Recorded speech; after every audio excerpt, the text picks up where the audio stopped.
Alright guys, so on the 62 T-Bird vans, beautiful T-Bird,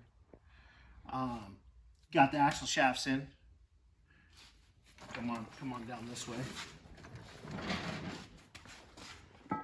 Got the third member in, all freshly sealed. Looks a lot better. It was chunky. Now, so you can see on the bottom where it was leaking forever and a day, and a whole bunch of shit was sitting there. But now we got it out. Got the other axle shaft in, all ready to go. Now we're working on getting leaf springs out. All right, got the shocks loosened up on both sides. You can tell one of the bottom brackets that holds the U-bolts in and everything. The shocks bolt too and all that good stuff out on the other side.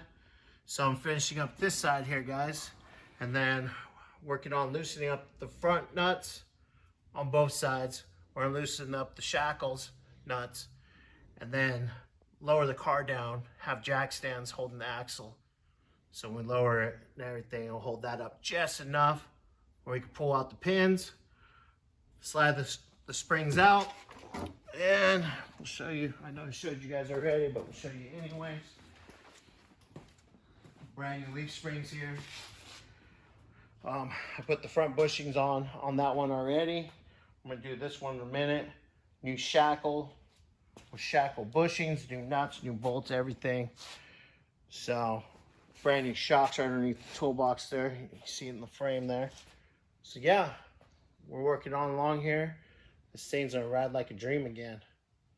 Can't wait. All right, guys. Well, when I get some more progress, I'll get back to you guys. Deuces.